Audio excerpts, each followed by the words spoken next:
What's up, YouTube? Mr. Charles Blake coming at you again. This time I am talking about religion.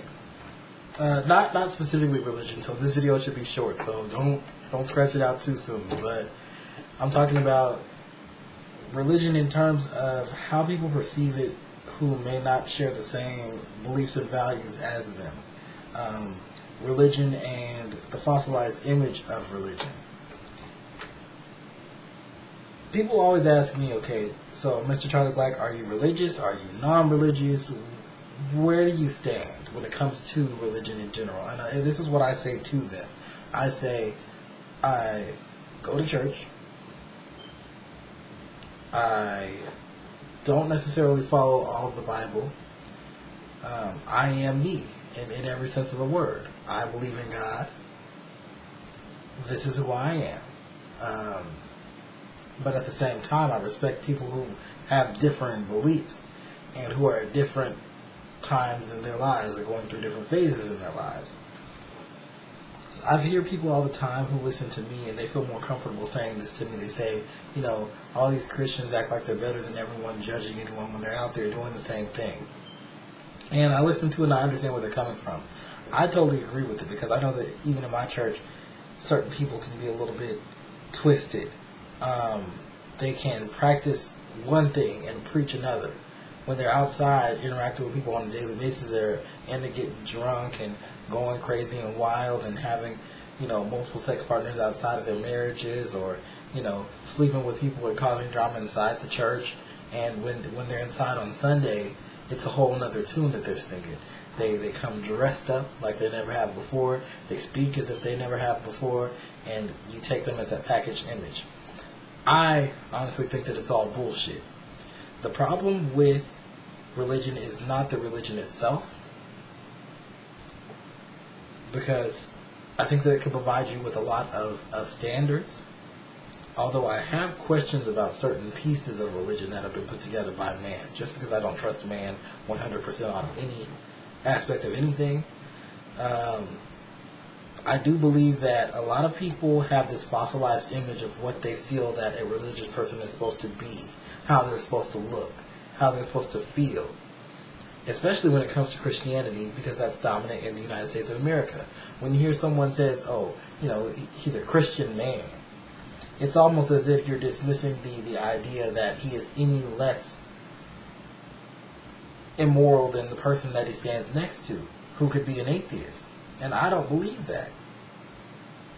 I believe that anybody of any religion should be transparent, because at the end of the day, all of everyone walking the face of this earth is in human flesh.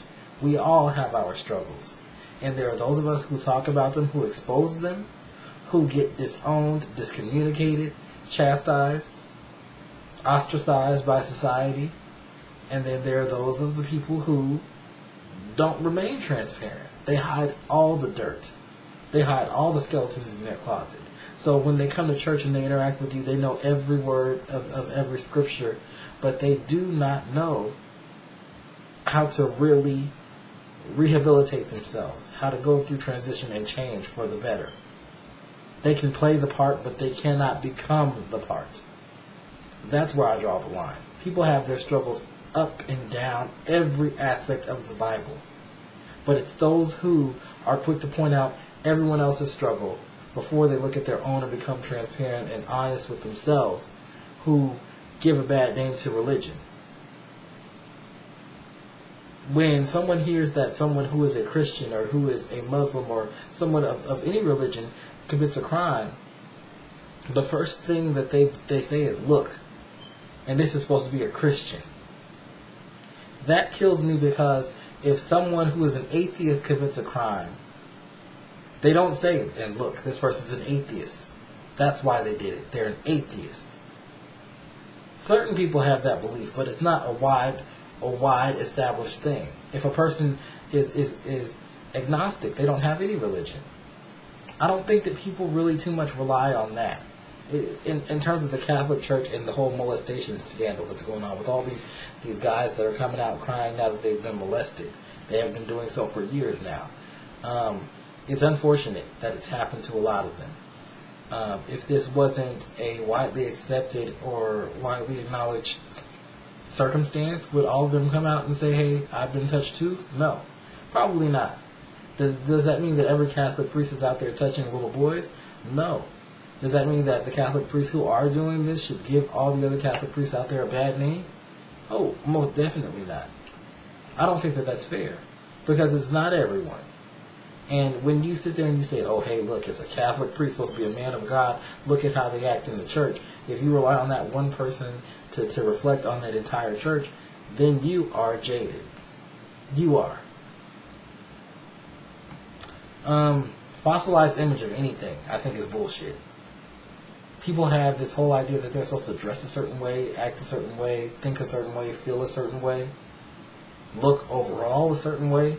And that, to me, is when you start getting too specific. I think that's when man has taken religion to a point where it does not need to be.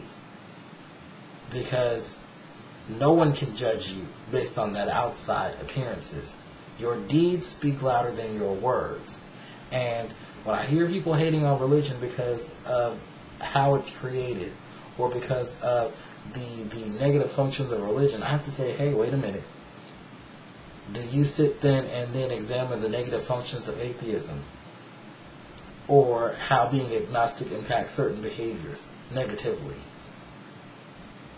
I don't know. I mean, to each his own. If you have a belief, if you have a faith, then that is up to you. If you're spiritual, you don't necessarily have a religion, that is up to you, and that's great for you. If you don't have one, that's also great for you. But don't knock anyone else. That's what I'm saying. Don't knock anyone else. And if you are a person of faith, don't create this fossilized image of yourself where you're not trying to be transparent. Because you have struggles too, just like anyone else, and you're no better than anyone else because you claimed a religion and because you sit your ass in church for an hour or two every week putting money in the collection plate. You are no better than that person out there having premarital sex, having an abortion, because you have your own struggles too, and you know what they are. What you do in the dark, a light will be shined upon it, and it will come to you eventually. So be very, very careful when you want to lash your tongue out at somebody, because it might just get cut off and handed back to you. What will get you, will get you. That's my message for today. Stay tuned, YouTubers. Should be coming with more.